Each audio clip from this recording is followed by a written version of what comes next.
Bonjour à tous, bienvenue dans ce podcast qui reprend l'essentiel d'un article publié sur le site Métapolitique. Aujourd'hui, on va parler d'un sujet qui est encore très peu évoqué, même s'il est en train de devenir absolument majeur, l'effondrement démographique, et en particulier celui de la Thaïlande.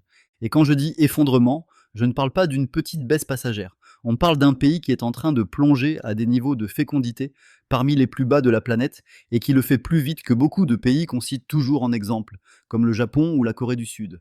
Petit chiffre qui fait mal. Le taux de fécondité en Thaïlande tourne aujourd'hui autour de 0,8 à 0,9 enfants par femme. Oui, vous avez bien entendu, moins d'un enfant par femme. C'est inférieur à la France, à toute l'Europe. Et c'est en train de devenir l'un des pires chiffres d'Asie, juste derrière Singapour. Je vis en Thaïlande depuis plus de 10 ans, ça me concerne donc au premier plan. Je le vis dans mon entourage, dans les rues, dans les statistiques, dans les conversations. Donc aujourd'hui, on va regarder ça de près, sans filtre, sans essayer de rendre le sujet plus doux qu'il ne l'est. Je précise à ce stade de l'article que je suis marié et ai moi-même 2 enfants et que je trouve impensable que tant de gens ne veuillent ne pas en avoir. Vivre une vie sans enfants, c'est se couper de tellement d'expériences. Les enfants, c'est la vie. D'abord, les chiffres. On sait tous que quand une femme a en moyenne moins de 2,1 enfants, la population finit par diminuer. Là, on est à moins de la moitié de ce seuil de remplacement. Conséquence mécanique. Chaque génération est 2 fois plus petite que la précédente. Il y a 2 fois moins d'enfants d'1 an que d'enfants de 13 ans. La population pourrait donc être divisée par 2 en à peine 50 ans, et ce n'est pas une hypothèse, c'est juste de la démographie de base. Regardez la pyramide des âges thaïlandaise aujourd'hui, elle ne ressemble plus du tout à une pyramide. La base est en train de s'effondrer. Le sommet s'élargit, c'est plus une feuille, on dirait la feuille de Bodhi du bouddhisme, et une fois que ce mouvement est lancé, le retourner devient extrêmement difficile, même avec beaucoup de volonté politique. Pourquoi ça arrive si vite ici? Beaucoup de gens pensent encore que la Thaïlande est un pays traditionnel, rural, bouddhiste, familial. C'est une image qui date des années 80. Aujourd'hui, ce n'est plus du tout la réalité. La Thaïlande est entrée dans la modernité à toute vitesse. Urbanisation massive, consommation mondialisée, réseaux sociaux 24 heures sur 24, individualisme complètement assumé. Et surtout, elle a absorbé tous les travers de la modernité occidentale, et souvent en pire. Les principales raisons pour ne pas avoir d'enfants, ou repousser le moment de l'envisager, qu'on entend ici, chez les 20 à 35 ans, un enfant, c'est trop cher, ça enlève toute liberté, il faut pouvoir offrir des conditions parfaites, école internationale, voyage, activités, etc. Sinon, autant ne pas en faire. Et ce discours est devenu incroyablement homogène. Dans mon entourage pro, parmi les trentenaires, moins de 10% sont parents. La majorité des couples mariés n'ont aucun enfant et n'en ont aucun projet. La fameuse phrase «c'est mon choix». En Thaïlande, il y a une tolérance énorme pour les choix de vie. Personne ne te juge ouvertement. C'est très agréable, pour les expatriés notamment. Elle crée un climat social apaisé, non conflictuel, où chacun peut vivre comme il l'entend. Un libéralisme au niveau des mœurs que beaucoup viennent chercher ici. Mais quand cette tolérance devient la norme absolue, elle se transforme en indifférence totale. La parentalité n'est plus une attente sociale, elle n'est même plus un horizon implicite, elle devient une option parmi d'autres, souvent perçue comme contraignante, chère, fatigante. Et ça, c'est nouveau. Le mimétisme occidental plus les écrans. Les jeunes Thaïlandais ont massivement adopté le logiciel occidental. Épanouissement personnel, liberté, réalisation de soi, défiance vis-à-vis de la famille traditionnelle. On peut aussi y ajouter, si ce n'est de l'athéisme, du moins une pratique religieuse bouddhiste minimale, plus traditionnelle que basée sur une foi. Ajoutez à ça le féminisme récent, priorité à la carrière, à la fête, au voyage, report massif de la maternité, souvent au-delà du raisonnable biologiquement, l'explosion des cliniques de fertilité à Bangkok, signe que beaucoup réalisent trop tard, les écrans, la pornographie pour les hommes, une addiction aux séries/réseaux pour beaucoup de femmes donne moins de sexe dans le couple, moins d'intimité reproductive. Tout ça cumulé fait que le plaisir, l'intimité et la reproduction se sont complètement dissociés. Le paradoxe le plus frappant, il y a 40 à 50 ans, la vie était nettement plus dure ici. Moins d'argent, moins de confort, moins de sécurité sociale. Et pourtant, les familles avaient beaucoup plus d'enfants. Aujourd'hui, objectivement, le niveau de vie est bien plus élevé. Et pourtant, presque personne ne veut d'enfants. Ça montre bien que le problème n'est pas économique au sens strict, c'est culturel, c'est un effondrement des normes, c'est un imaginaire importé, pessimiste, nihiliste, qui dit à quoi bon transmettre. Conséquences concrètes sur la société thaïlandaise. Historiquement, la culture thaï repose sur un pacte très clair. Les enfants s'occupent de leurs parents âgés, surtout les filles, souvent la fille aînée, et ça s'explique par un système très particulier.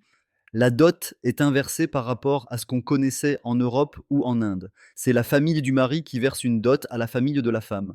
La fille était donc perçue comme un actif économique et social. Elle restait souvent avec ses parents, le mari venait s'installer chez eux. Ça donnait aux femmes une valeur symbolique et pratique très forte, même dans une société patriarcale. Aujourd'hui, ce système de dot a presque disparu. Et avec lui, le pacte matériel et moral qui le soutenait. Et comme il y a de moins en moins d'enfants, le système s'effondre mécaniquement. On entend parfois des projections, un petit enfant pour 16 grands-parents dans quelques décennies. Le système de retraite publique existe, mais il est volontairement très léger. Il repose sur l'idée implicite que la famille fera l'essentiel. Et personne n'a vraiment envie de transformer ça en énorme Ponzi à la française. Surtout avec une pyramide des âges qui s'inverse aussi vite. Avortement et chute des grossesses adolescentes. Passons maintenant à un point un peu paradoxal. En Thaïlande, l'avortement reste un sujet très sensible. Dans une société majoritairement bouddhiste, interrompre une grossesse est encore perçu comme moralement négatif, ça reste stigmatisé. Officiellement, l'avortement n'est légal que depuis 2021. Mais en pratique, il y en a énormément, beaucoup plus qu'on ne le croit généralement. Certaines estimations parlent de 300 000 à 400 000 avortements par an en Thaïlande, contre environ 220 000 en France. C'est énorme pour un pays avec une population équivalente. Et forcément, quand on a un tel niveau, ça joue sur la natalité globale. On ne peut pas faire semblant que ça n'a aucun impact. En parallèle, il y a quand même un vrai succès sanitaire. Les grossesses adolescentes ont massivement chuté. C'est clairement une réussite en termes de prévention et d'éducation sexuelle. Mais il faut être honnête sur les raisons. Oui, il y a eu de bonnes campagnes de prévention, mais il y a aussi très probablement le rôle de cet avortement très fréquent. Parce que la sexualité des adolescents thaïlandais est objectivement bien plus active que ce qu'on observe en France, par exemple. Donc on a à la fois une baisse très nette des naissances chez les jeunes femmes et un recours désormais massif à l'avortement quand une grossesse survient quand même. Tolérance et visibilité des orientations sexuelles non hétéro. Autre élément qui marque la Thaïlande et qui est souvent mis en avant, la tolérance et la visibilité exceptionnelle des orientations sexuelles non hétérosexuelles.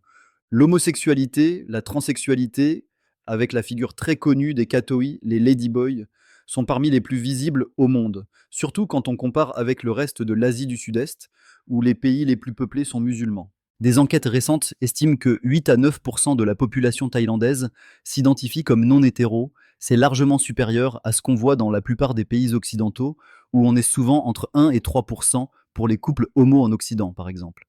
Certaines études parlent même de 1 à 2 de personnes trans femmes en Thaïlande. Ces proportions sont bien plus élevées qu'il y a 20 ou 30 ans.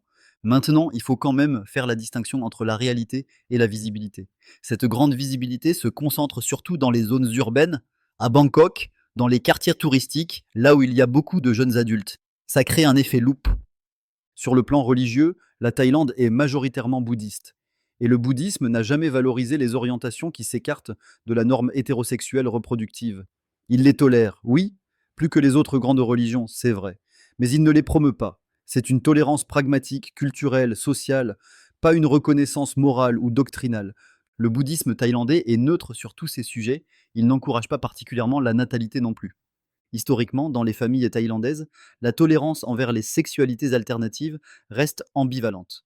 Les parents acceptent souvent, ou plutôt subissent, quand un enfant est homosexuel ou trans. Mais dans le même temps, ils sont parfaitement conscients que ça met fin à la lignée familiale, qu'il n'y aura pas de descendance biologique. Et c'est là qu'on touche au sujet qui nous occupe. Oui, ces orientations contribuent à la dénatalité.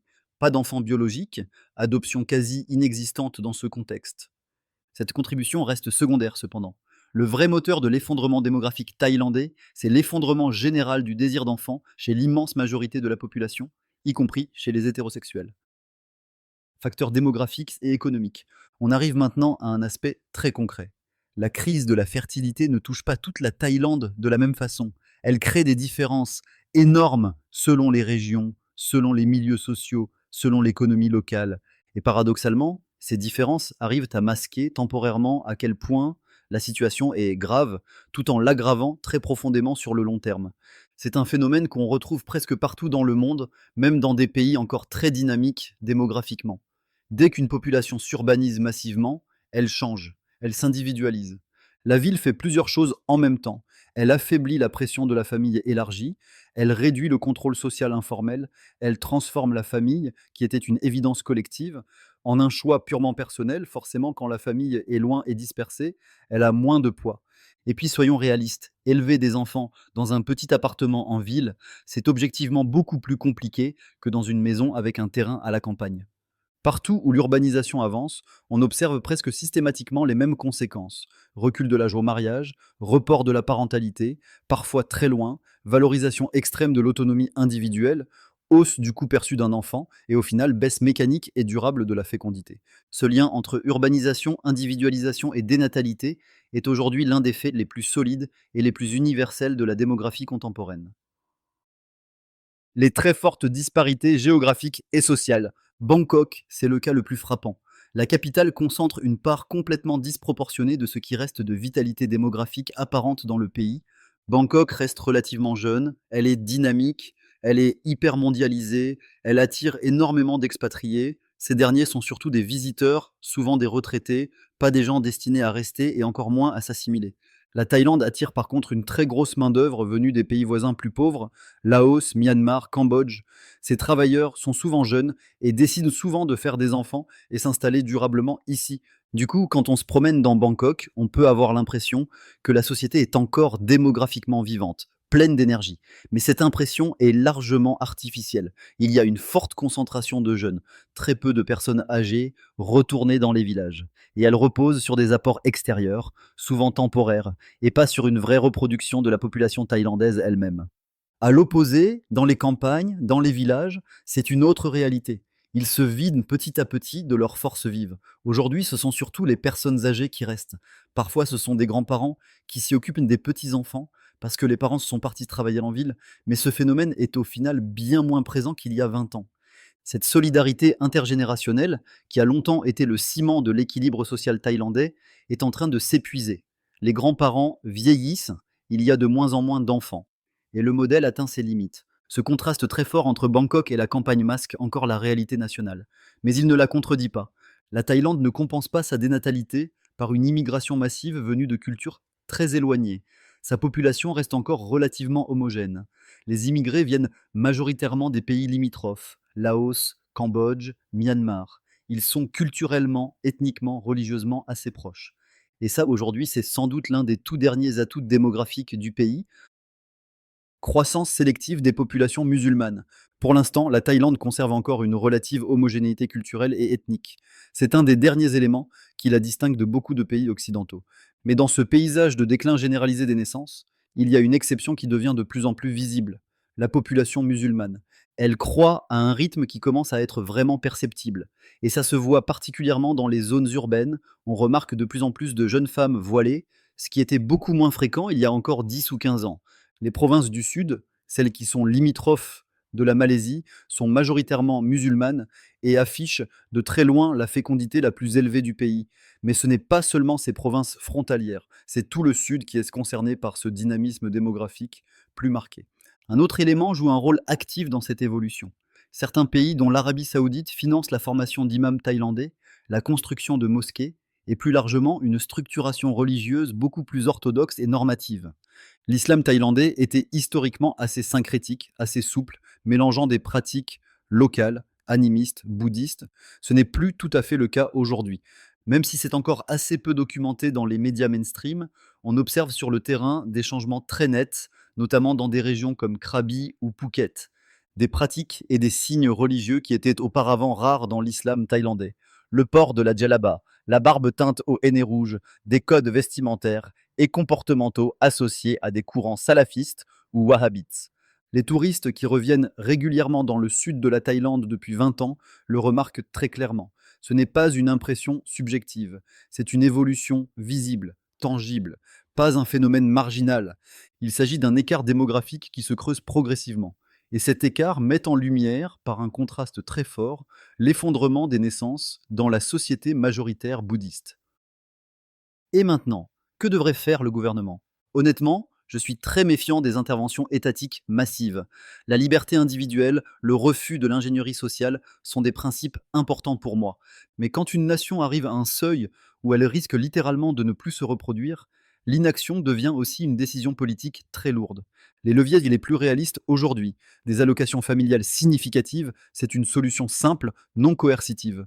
Il y en a déjà, mais elles sont négligeables, absolument pas incitatives. Il faudrait aussi un discours public clair qui dit: l'enfant n'est pas seulement un projet privé, c'est aussi un bien commun. Et surtout, arrêter de singer aveuglément tous les discours occidentaux les plus mortifères et réhabiliter, sans stigmatiser personne, l'idée que faire des enfants, c'est une des plus belles choses qu'on puisse faire dans une vie. Je trouve ça dingue que la Thaïlande soit un pays qui attire autant de touristes comme d'expatriés, mais qui en même temps voit sa population être de plus en plus nihiliste, si ce n'est déprimée, à cause d'influences extérieures négatives. La Thaïlande a encore une fenêtre de tir. Elle a encore une cohésion culturelle relativement forte. Elle n'a pas une immigration massive culturellement très éloignée. Mais cette fenêtre se referme vite. Voilà ce que je voulais vous partager aujourd'hui. Dites-moi ce que vous en pensez en commentaire ou en message privé. Est-ce que vous observez la même chose dans votre pays? Est-ce que vous trouvez que le sujet est tabou? Merci de m'avoir écouté jusqu'au bout. On se retrouve bientôt pour un prochain épisode.